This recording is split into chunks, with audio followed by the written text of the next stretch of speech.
My in-laws were drunk, and even though people around us were whispering, they didn't seem to care. They kept yelling at me. "Well, I guess it's too late since you're already married," they said, "but if you want to be part of this family, you need to show us you have enough money." "Yes, your dad is right," they added. "Make sure to give us $1,200 monthly as a new bonus." I was stunned. I couldn't believe they would say such things at a wedding reception. I just stared at them, my face going pale. My dad, seeing what was happening, took the microphone from them. "Enough is enough," he said. "Don't you realize you're making fools of yourselves? My name is Jessica. I'm a 28-year-old office worker, and I'm currently dating someone named Steven, who's 30 years old, 2 years older than me. I met him through a friend who was worried about me being single and introduced us. Steven proposed after dating for a year, and now we're soon to be married. I lost my mother when I was very young, and my father raised me by himself. He worked incredibly hard to care for me and provide for all my needs growing up. I didn't have many worries, but losing my mom, who I loved so deeply, hurt me a lot. I lost someone I cared about so much, and it made me cautious with my emotions. That's why I hadn't dated anyone since my school days. I even thought it would be okay if I stayed single forever. Then I met Steven. At first, I didn't feel any romantic feelings for him, even though he asked me out many times.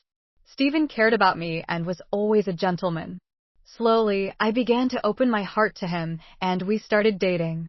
He continued to care for me, and I felt very happy. He became very special to me, and I started thinking I wanted to be with him forever.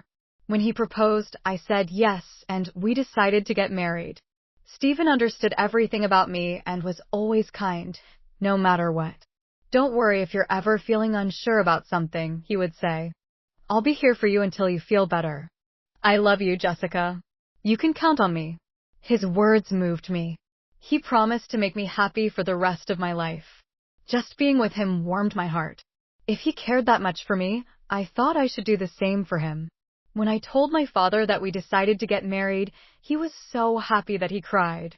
"Wow, Jessica, you're finally getting married," he said. "I'm so happy for you." "Oh, Dad, you're being dramatic," I joked. "Wow, I hadn't heard anything like that from you until now," he said. "I was always worried that you might never get married." "Oh," I said. "I had no idea you were worried about that." "Well, every father worries about his daughter, you know," he replied. "Anyway, congratulations." "Thanks, Dad," I replied. I was so happy to be congratulated by my dad, who had raised me by himself. I thought I would probably cry at the wedding, and my dad would probably cry even more since he was already crying now. With that, Steven and I started preparing for our wedding. We were both busy with our jobs, so our days were very hectic. We worked during the weekdays and made wedding preparations over the weekends. There was no time to rest. Our calendars were always full. On the rare days off, we were about to visit Steven's parents' house, and I was meeting them for the first time. Steven had come over to meet my father right after he proposed to me. Originally, I had planned to visit Steven's parents right after that to introduce myself, but they were very busy, and our schedules never lined up. Finally, after some time had passed, we managed to arrange a visit. As we arrived at his parents' house, I suddenly felt a wave of nervousness. "Don't worry, my parents are very kind," Steven reassured me. His words helped a bit, and I rang the doorbell. His mother opened the door. "Mom, I'm home," Steven said. "Welcome home, Steven. It's so good of you to come," his mother replied warmly as she spoke with her son. I greeted her as politely as I could. "Nice to meet you. My name is Jessica, and I'm Steven's fiancé." "I see, so you're Jessica," she said, her voice much lower than when she spoke to Steven. Her smile seemed to vanish, and she looked me up and down as if she was judging me. She then led us to the living room where her cold attitude didn't change. "Jessica, I'm curious about what you bring to the table," she said. "Steven is our treasure and our only child. If you're going to marry him, you need to be a suitable wife. Are you worthy of him?" she asked, more like an interrogation. I was taken aback by her question. I hadn't expected such a cold attitude from my future mother-in-law, and I was at a loss for words. "You're going to join our family, you know. Are you ready for that? She continued. True, marrying Stephen meant joining his family, but it's not like they were the Kennedys or some famous high society family. It wasn't like I was marrying into royalty. Why was I being asked to make such a huge commitment? Besides, I wasn't even going to live with them. I don't like being pressured with questions like these. As I tried to think of how to respond, his mother seemed impatient with my slow reply and scolded me harshly. When I ask you a question, answer me right away, she snapped. You're so rude. I'm asking if you're ready for this, she continued, raising her voice. Despite feeling overwhelmed, I managed to say, I hope that Stephen and I will support each other in our marriage. When I said that, his mother was not convinced. What a naive thing to say, she said. You're not just going to support each other. You're supposed to support Stephen. It's your job as a wife to support your husband. You don't even understand the basics. Then Stephen's father, who had been sitting next to her, intervened. Honey, calm down. Sorry about that, Jessica. You must have been startled by my wife's words, he said, trying to ease the tension. It's all right, I replied, trying to stay calm. I thought maybe his mother was just protective of her only son and that she might have been nervous and spoken without thinking. Just then, Stephen's brother walked in. He spoke in a quiet, calm, and gentle tone, which gave me a moment of relief. But that relief was short-lived. With a smile on his face, he said the most unexpected thing. What my wife says is justified, he said. What concerns me the most is that you come from a single-parent family. What do you mean by that? I asked, confused. Well, being raised by just one parent doesn't have a good public image, he explained. We can't be too happy about having someone like you become the wife of our only son. Hold on a minute, I said, unable to let this comment go. What's wrong with being raised by a single parent? My father worked very hard to raise me by himself. I'm very thankful for my upbringing, and I'm proud of my father. Being raised by a single parent doesn't make me any less valuable. But they continued arguing. Since you were missing one parent, you couldn't have learned how to be a good wife, do housework, and such, they said. I did a lot of housework to help my father. I can also cook pretty well, I responded. So please don't say that. Despite my response, Stephen's parents ignored what I said. Stephen finally spoke up. I will allow you to marry Stephen, he said. But in exchange, you must promise to devote everything to us because we are Stephen's parents. Can you promise me that? I was shocked. Wow, since you're asking for my permission to marry your son, you do know what your duties are, don't you? He added. Before I could say more, he continued talking. I found that my in-laws had completely taken over the conversation, giving me little chance to respond. That night, as I thought more about the marriage, I decided to share my feelings with Stephen. Say, Stephen, do your parents always talk to people like that? I asked. What about it? Stephen seemed unfazed. I was surprised that Stephen didn't see anything wrong with what his parents had said to me. Well, I mean, the way your parents spoke to me and what they said. I began. Oh, they were just talking about whether you were ready for this marriage, Stephen replied. I get that your parents are worried about their son's marriage, I said, but I feel like what they were saying was a bit too much. Really? Why is that? Stephen asked. My parents didn't say anything wrong. Besides, they've given us permission to get married, so don't worry about it. That's true, I said, but I felt uneasy. I was upset that Stephen seemed to side with his parents more than with me, and that was very troubling. I guess Stephen realized I was feeling unsure because he hugged me. Jessica, you don't have to worry so much, he said. My parents are just a bit upset because their only son is getting married. He spoke as if he didn't fully support me. It's all going to be fine. Don't overthink it. I'm sure they just want what's best for us. They want us to be as good a couple as they are. That's why they were a bit harsh. Oh, I replied. Maybe his parents have high expectations for us, but even if that's the case, I don't think it's right for them to belittle me because I was raised by my father. I don't think people who say such things make a good couple. We are the ones getting married, and we should be the focus, not their approval or disapproval. With that perspective, although I was still a bit upset, I decided not to dwell too much on his parents' opinions. Then the day of the wedding arrived. We had many guests, including our relatives, friends, colleagues, and bosses. As I walked down the aisle with my father, who had raised me my entire life, I felt a mix of emotions. Stephen and I exchanged our vows and rings, and the room erupted in applause. For the first time, I truly realized that I was marrying Stephen.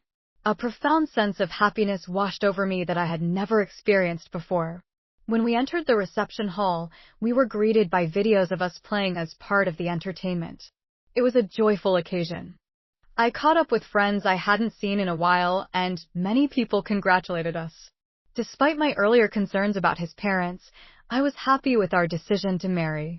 The day was becoming more memorable with each passing moment. After the ceremony, we planned to officially register our marriage. Frank and I would be husband and wife. I savored every moment and felt incredibly happy. Time seemed to fly by, and soon it was time for the final part of the event. The bride and groom, along with both sets of parents, were supposed to line up to greet the guests. However, I began to feel uneasy when I noticed Frank's parents. They were supposed to be standing in line with us, but they were visibly unsteady.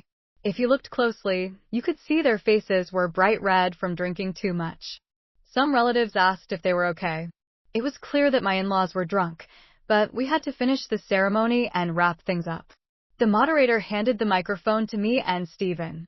Suddenly, Stephen's mother grabbed my hand away from Stephen and shouted at me as if she were in a wrestling match. "Listen to me, Jessica," she said loudly. "After this wedding, you're going to devote yourself to us completely. Be prepared because we're going to test you hard." The guests began whispering among themselves, and some even laughed, thinking it was a joke. Then Stephen's father took the microphone and said, "Jessica, don't you feel embarrassed wearing a dress like that? It doesn't suit you at all." His mother added, "Dear, you should tell her the truth." The whispers among the guests shifted in tone. I looked at Stephen, hoping he would stop his parents from making rude comments, but Stephen said he couldn't do that and insisted his parents weren't doing anything wrong. It became clear to me at that moment that Stephen would never stand up to his parents on my behalf. The realization hit me hard. While the hall buzzed with activity around us, my in-laws continued to insult me. "Well, you're already married, but if you want to be part of this family, you need to prove that you have enough money," they said. "Yes, that's right," they continued. "After you register your marriage at the city hall, you should give us a few thousand a month and your entire bonus." I was stunned. I never imagined they would say such things at our wedding reception. My face went pale as I stared at them. My father took the microphone from them, his voice firm. "Enough of this," he said. "Don't you realize you're making fools of yourselves?" Despite his respectful tone, my in-laws glared at him. "Why are you interrupting us while we're talking?" they demanded. I knew this woman's father was no good. "Single parents are never any good," they continued. How could they speak like this? How dare they insult my father? I thought. My father, keeping his composure, responded, "You people are even worse than I imagined. You even refuse to meet me because I'm a single father. I never thought someone like you would work for President Frank. President Frank is such a respectable person, and I assumed his employees would be decent as well." At that, my father-in-law's expression turned serious. "How do you know President Frank?" he asked. "He's a business partner of my company and, more importantly, an old friend of mine," my father explained. And speaking of single parents, President Frank was raised by his mother alone. "So you've just insulted the president of the company you work for." Seeing the shock on my in-laws' faces as they absorbed my father's words, I knew they were beginning to grasp the gravity of their situation. "I apologize, sir. Please don't tell the president about this," my father-in-law begged, falling to his knees. Moments earlier, he had acted like he was in charge, but now he looked utterly defeated. I could hear laughter from the guests, and some even pulled out their cell phones to record the scene. "No matter how much you apologize, you can't take back your words," my dad said firmly. He walked over to me and asked if I wanted to go home with him. I agreed. Taking the microphone from Stephen's hand, I announced, "Thank you for the great entertainment, but there will be no marriage." I said this to Stephen, his parents, and everyone at the reception. "I will make sure to return the money you gave us for this occasion." With that, I left the reception hall with my dad. As we departed, I glanced back and saw Stephen and his parents looking dismayed. Soon after, his relatives rushed over with worried expressions. The place must have been in chaos. As I returned the money and apologized to the guests, they expressed sympathy for me and praised my dad and me for standing up to such terrible people. They said it was good that we hadn't let ourselves be taken advantage of. Later, Stephen's coworkers, who had attended the reception, spread the word about what had happened.